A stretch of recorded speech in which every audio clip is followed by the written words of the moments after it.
Dapat ya. Ini ibu kemari nih belajar. Udah cakep pakaiannya, kakinya ditutupi. Kaki pakai apa? Saya rahasia dulu. Pakai ya. Iya, kadang-kadang ada pakai. Tapi ini Allah kita kaki ini. Ya, jadi mulai. Karena itu kewajiban tuh muslimah udah begitu. Jadi satu, kalau ngomongin hukum Allah yang dibagi 4, kata kitab-kitab Allah mewajibin ada hukum yang namanya fardu. Fala tudayyi'uha, jangan kalian sia-siakan. Sebab kalau disia-siakan bakal berimbas hukum. Kayak tadi itu maaf ya, ibu nggak pakai jilbab, ada ipar, berarti ibu bersiap narik 4 orang laki-laki dalam rumah kita ke neraka. Tuh ibu nih, kalau ibu buka aurat di depan yang bukan mahram, ipar dan misalnya yang sering ipar kita yang laki-laki, ibu nggak pakai jilbab dalam rumah. Ini saran adik ketika kita begitu tadi ya. Jadi aja adik saya masih lengkap di depan gua.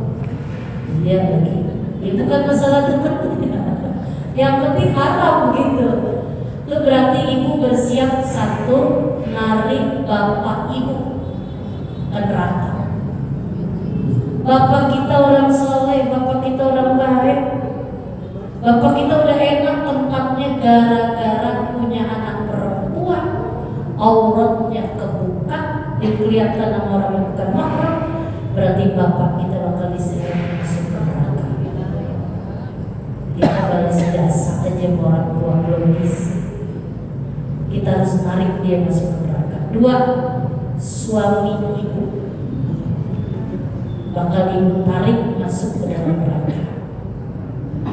Ya Allah, apalagi suaminya udah meninggal, siap-siap besok suami kita yang apalagi kalau dia orang saleh punya bini rambutnya yang berakak-berakak bakal ditarik dia masuk neraka. Siapa lagi? Saudara laki-laki kita, abang adik kita.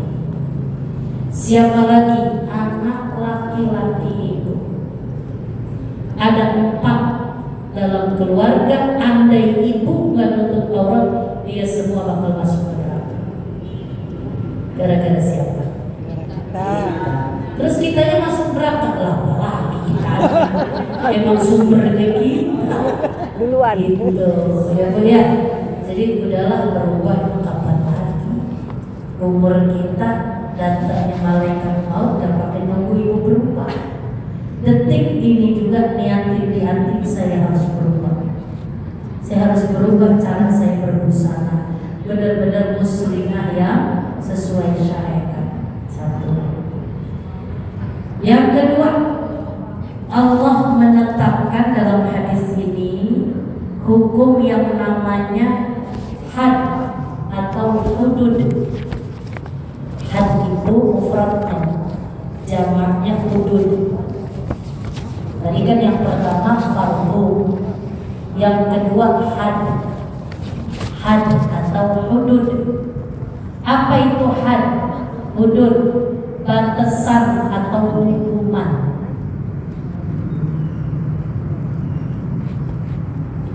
Contoh,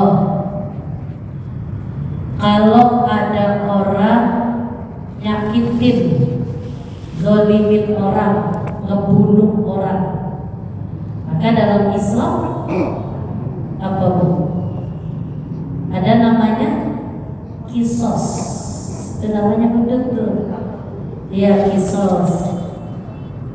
Ada namanya balas ya.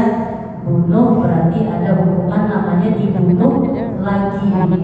Tapi itu syariat Islam, ini yang ngomonginnya bukan di Indonesia. Kalau ada orang mencuri, ya, wasariqatu wasariqu faqta'u aydiyahuma. Jadi orang pencuri laki-laki, pencuri perempuan faqta'u aydiyahuma. Kudu diapain? Dipotong tangannya. Itu namanya hudud. Ya. Ada lagi kalau giginya yang dihilangin, giginya lagi dihilangin. Itu matanya dihilangin, matanya lagi dihilangin. Itu namanya kisos. Itu namanya hudud. Tapi sayang kalau di kita nggak berlaku ya, Indonesia, kecuali Aceh. Aceh itu berlaku hukum Islam. Kayak orang berzina, penzina, orang yang berzina sama-sama udah pernah nikah atau masih berstatus suami atau istri orang. Apa namanya? Kalau bahasa trennya apa? Selingkuh. Dia ngelakuin, maaf, hubungan cinta zina. Kan berarti gak diikat sama nikah, kan namanya zina. Fasilitas diadain sekarang, hotel-hotel. Dia ngelakuin hubungan, ketahuan. Ini sama-sama statusnya laki orang, bini orang. Atau barangkali, maaf, suaminya udah gak ada, atau istrinya udah gak ada. Yang penting udah pernah nikah. Maka ketika dia melakukan hubungan, itu kalau dalam agama ketahuan, berarti penzina muhsan. Muhsan itu sama-sama udah pernah nikah atau berstatus masih nikah. Kalau begitu hukumannya apa? Hududnya dalam Islam harus dirajam, ditimpukin batu, orangnya dipendam dulu seukuran leher ke bawah dikit, ditimpukin pakai batu segede jempol kaki sampai mati. Itu sebenarnya hukum Islam. Mungkin kalau orang digituin kapok kali ya. Iya benar. Ya bis di sini nggak berlaku ya, orang-orang kapok. Iya maaf, kadang-kadang sababnya reuni. Iya, ketemu sama mantan zaman dulu yang lagi cinta-cinta monyet atau cinta kunyuk. Iya, akhirnya katanya apa namanya CLBK apa? Iya, seringnya ketemu, alhamdulillah ya, ketemu akhirnya alhamdulillah ya, melanggar syariat agama sampai kejadian. Tuh ada hukumannya begitu tuh. Kalau udah berstatus pernah nikah atau masih berstatus suami atau istri orang. Terus kalau dua-duanya perjaka apa perawan, masih belum menikah, masih lajang, maka hududnya apa hukumannya? Ditimpukin pakai batu, dirajam juga sama, tapi nggak sampai mati. Ya, habis itu disuruh pergi dari kampung itu selama 1 tahun.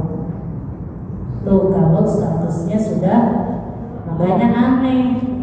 Islam aja sampai begitu masih hukuman. Malah mau dimodalin halal kafir. Lah, orang kagak pakai alat KB aja udah pada berani. Dan sekarang kalau anak remaja, emang sekarang kasus perzinahan kan anak-anak remaja banyak banget. Anak-anak usia SD kelas 5, kelas 6. Saya ada teman tuh, dia punya konsultasi masalah anak remaja, usia remaja ke bawah. Kata dia nanganin kasus perzinahan anak usia dini, itu anak kecil. Sehari itu Bu, kadang sampai 10 sampai 13 anak. Ibu percaya nggak ada anak usia kelas 5 kelas SD? Jadi begini, Ibu bapaknya sibuk berkarir di luar. namanya orang kaya tuh, anak dikasih handphone yang mahal. Rupanya ngeliat kayak gitu. Dia coba sama adiknya yang di bawah dia. Dia mau. Ribut Bu kalau dengar gitu. Kakaknya baru kelas 6 SD. Adiknya baru sekitar kelas 3 kelas 4 SD. Itu tiap hari. Adiknya lagi. Abangnya juga. Bang kayak kemarin lagi yuk. Ini udah kecanduan, ternyata bukan sekali 2 kali kesini. Itu orang tua nggak tahu apa-apa. Coba ibu bayangin, itu kata konsultannya nih, justru ngebenerin anak begitu lebih susah lagi. Udah kecanduan. Rasa enak emang. Makanya kalau sampai negara hari ini mau memfasilitasi, artinya kebolehan PP 20 tambah hancur akhlak anak bangsa. Orang nggak pakai begituan aja pada berani di tempat umum. Ya. Anak sekarang pacaran udah kayak suami istri, boleh tidak? Itu kalau cuma sekedar Maaf ciuman ini udah biasa. sampai mereka berhubungan juga itu udah hal yang biasa bagi mereka. Waliyadzubillah. Mudah-mudahan anak cucu keturunan kita dijaga. HP itu kan bisa dia lihat, kepintaran dia sama kita. Iya. Akses orang mau lihat dia hubungan itu udah bisa. Gak bisa iya. Mau yang model apa? Itu sampai anak usia begitu kata teman saya, dia bisa semua gaya. Hancur Bu. Ini dia sampai nangis ceritanya. Kaget saya dengar ceritanya. Jadi konsultasi anak-anak yang kayak gitu, yang kecanduan maaf zina. Makanya dalam hukum Islam kalau dipakai, ya insya Allah selamatlah generasi kita. Ya kan anak-anak kita, ya kalau sampai difasilitasi dibolehkan kayak gitu kan susah. Jadi ada namanya hudud tuh betul. Had, jadi ada batasan hukum. Kalau orang mabok, narkoba, kan 80 kali dirajam, digebukin kan, dipukulin dan dirajam. Jadi cambuk, maaf dicambuk. Kan kita mah enggak. Ya, apalagi anak-anak ngumpul-ngumpul, makanya punya anak usia-usia remaja, hati-hati. Kadang Bu, yang hari ini nih baru malam apa tuh daerah saya, kumpul-kumpul anak SMP, Gak taunya datang lagi dari tempat lain, kampung lain, jadi buat narkoba, kena itu semua. itu yang kita khawatirin awalnya nongkrong ya. Ya kalau dalam Islam kan harusnya dicambuk biar jerah, biar kapok. Tapi kan hari ini tidak seperti itu hukum di kita. Itu namanya hudud, had bahasanya ya. Ada hukuman, kata Nabi, fala ta'taduha. Kalau udah bicara hudud, nggak boleh melampaui batas, ada aturan. Jadi tadi yang pertama fardu kewajiban, yang kedua hudud had ya. Yang ketiga haram. Allah itu menetapkan hukum yang ketiga, ada bahasanya haram. Haram itu berarti kalau dikerjakan mendapatkan dosa, kalau ditinggalkan mendapat pahala. Apa coba? Yang haram dikerjain dapat dosa, kalau statusnya haram. Kalau ditinggalkan malah dapat pahala. Iya, apa contohnya? Yang Allah haramkan apa? Makan, iya, makan anjing, makan babi, atau barang yang bukan Milik kita. hak kita, ya kan? Allah haramkan makan sesuatu yang bukan hak kita. Harta orang lain juga nggak boleh walaupun sedikit. Wala ta'kulu amwalakum bainakum bil batil. Jangan makan harta kalian wasilahnya atau jalannya yang batil. Ngambil keuntungan dari saudara kita tapi sistemnya nipu orang. Ya.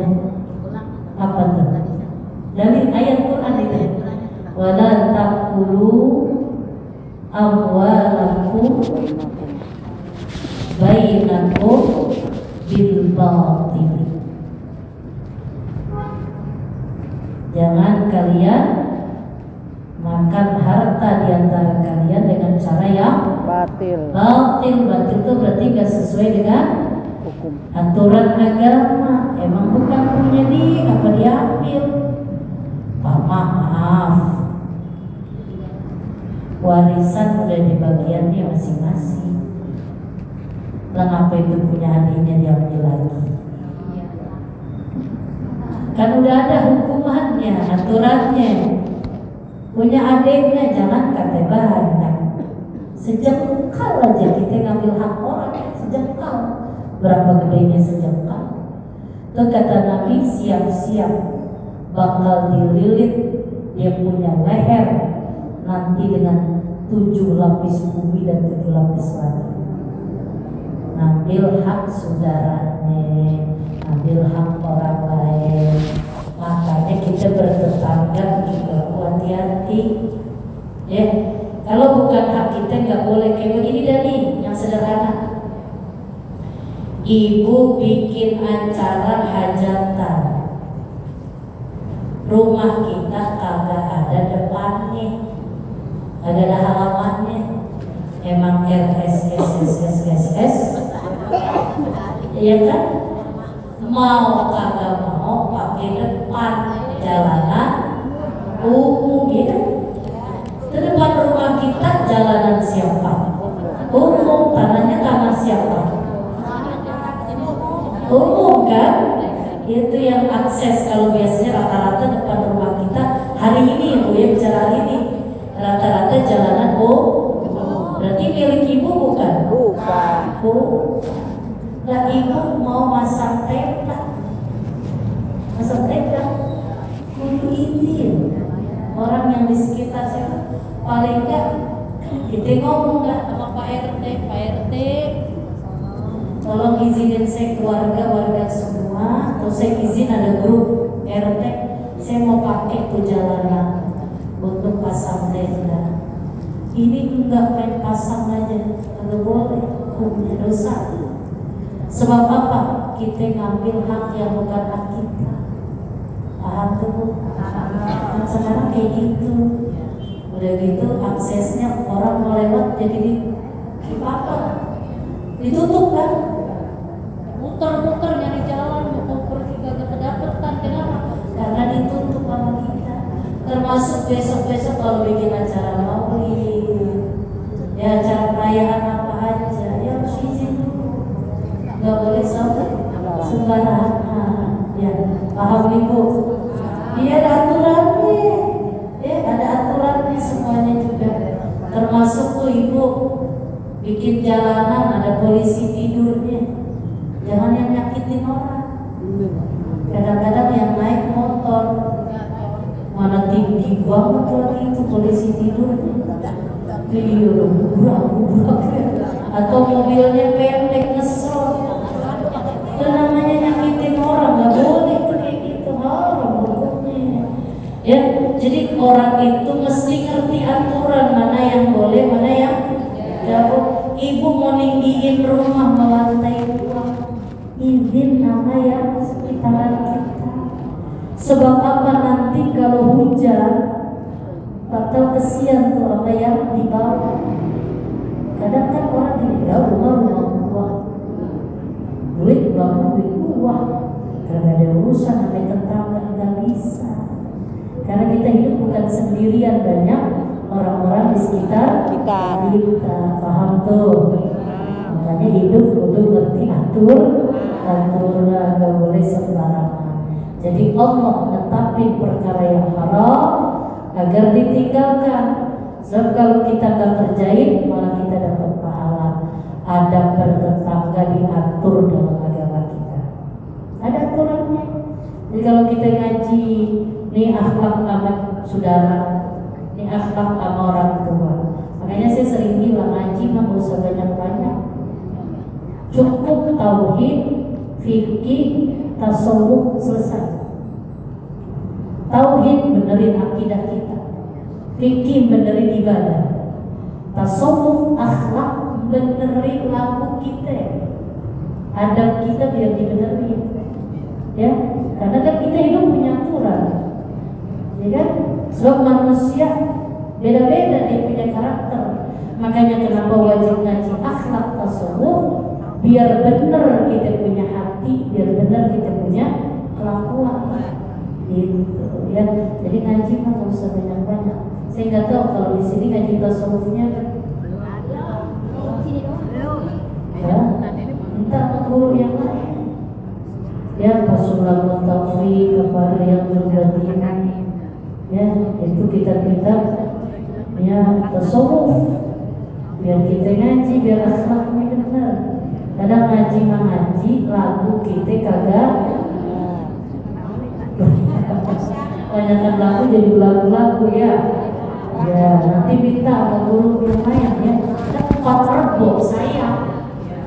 Kalau nggak dimanfaatin, ya kalau rebo kedua kan PKMT 1, 3, 4 dan terus diolah ya. Biar ibu dapat semua ilmunya ya. Baik, yang terakhir ada bahasanya maskut anhu. Hukum yang keempat maskut anhu. Baik, maskut mim sin kaf wawu tak mabsutoh yang lebar. Maskut anhu.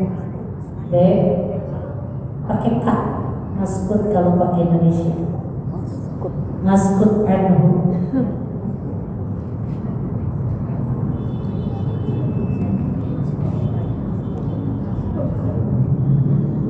Contoh ya, maskut itu apa sih yang nggak dikomentarin? Sukut. Maskut tuh diam aja. Jadi tidak dikomentarin oleh Allah, oleh Rasulnya. Maka kalau perkara kayak begini ini nggak boleh dibahas panjang-panjang. Kayak pernah Nabi ketika ada sahabat makan lob. Lob itu bukan biawak, sebenarnya bukan. Jadi apa ya? Lob itu kadal gurun ya. Jadi dia bukan biawak, bukan biawak, beda ya. Jadi sahabat ada yang makan lob, sama Nabi nggak dikomentari, diam aja. Itu namanya hukum maskut anhu. Ya, jadi nggak ada komentar. Bahasanya itu sebagai rahmat dari Allah, bukan karena Allah lupa. Fala tabhasu anha. Jangan kalian bahas. Ya, jadi nggak usah dibahas. Nabi komentar, nggak bilang halal, nggak bilang haram. Ya, ada riwayat hari itu sahabat karena ada penyakit, jadi katanya disuruh makan itu tob ya. Jadi gak dikomentarin sama Nabi. Itu namanya maskut anhu. Termasuk kayak rokok ya. Rokok kan gak ada komentarnya ya, tapi asal sesuatu dibalikin mubah boleh. Cuman kalau sampai berbahaya ya, gara-gara rokok malah jadi haram ya. Ada penyakit paru-paru stadium 4 parah, tambah merokok, nyiksa diri ya. Jadi ya sebenarnya asalnya rokok juga bagus sih Bu? Ya bagus ya. Iya. Justru katanya perokok aktif sama yang gak aktif Bahaya, yang pasif, bahaya yang pasif gitu ya. Iya, jadi ya udah banyak cerita perokok itu berbuntut ujungnya jadi penyakit. Ya kalau mau begitu mendingan walaupun maskut anhu, mendingan gak usah daripada berbahaya. Begitu ya. Jadi saya simpulkan dulu, ada 4 dalam hadis ini. Hukum Allah dibagi 4 ya. Yang pertama fardu, berarti resiko dari fardu dikerjakan kita mendapat pahala, tapi dikerjakannya berarti pakai aturan, sesuai aturan agama, akan berimbas kepada pahala. Ketika ditinggalkan yang wajib, ya tadi kita udah kasih contoh-contohnya. Yang kedua, hudud. Ya, hudud apa hukuman yang sudah jelas dalam agama kita. Syariat Islam kalau dipakai masing-masing punya aturan hukuman. Kalau zina yang begini semua ada aturannya. Kemudian yang ketiga, haram. Dan jelas haram itu dikerjakan, iya, kalau ditinggalkan malah dapat pahala. Yang keempat, mas'ud anhu, yang tidak dikomentari akan hukumnya, diam aja ya, tapi nggak boleh dibahas panjang-panjang ya.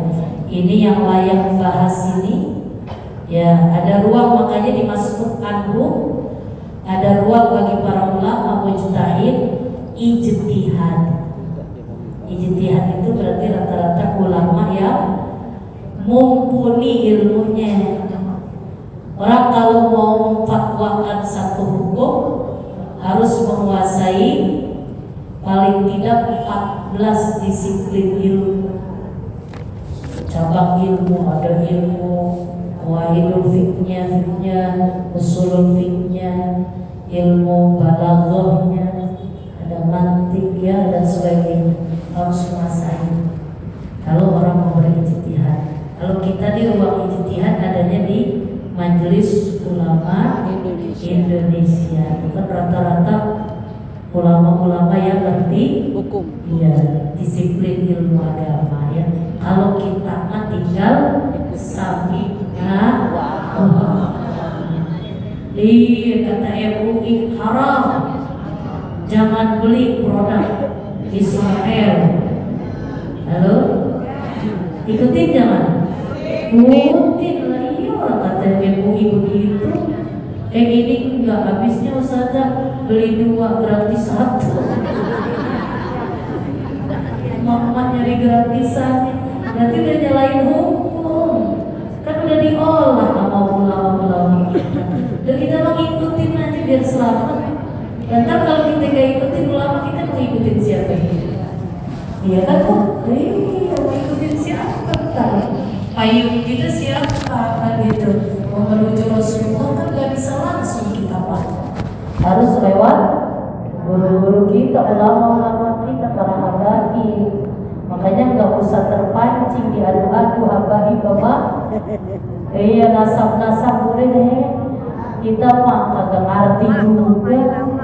Pokoknya sami'na wa ata'na. Ibu nggak usah ikut-ikut viralin, nggak usah ya. Dia kan lagi dibentur-benturin ya. Iya, ini caranya begitu tuh orang-orang di luar Islam, biar kita pada ribut sesama kita gara-gara nasab. Masih banyak yang harus kita selesaikan umatnya ya. Jangan gara-gara itu jadi ribut, pecah umat Islam ya. Baik Ibu, mohon izin nih, banyak yang baru datang. Saya dari jam 7 macet ya, memang benar ada iya, macet banget saya dari itu. Iya, minta izin ya, macet banget ya. Dari jam 7 tadi saya masih ada berapa melintir tadi, lama-lama banyak ya. Ya harusnya agak siap, tapi berbarengan Ciganjur hari ini. Jadi selalu bareng dengan Ciganjur. Ya kajiannya mintanya pagi ya. Ya, saya kasih waktu 5 menit barangkali ada yang mau nanya. 5 menit aja ya, karena macet kelihatannya. Ya, Ustazah benar, Maulid akhlak nabinya kita nggak terapi. Mudah-mudahan kita akan seperti itu. Amin. Wallahu a'lam bishawab. Sampai ketemu lagi bulan depan insyaallah. Mohon ridho yang baru datang. Assalamualaikum warahmatullahi wabarakatuh. Waalaikumsalam warahmatullahi wabarakatuh.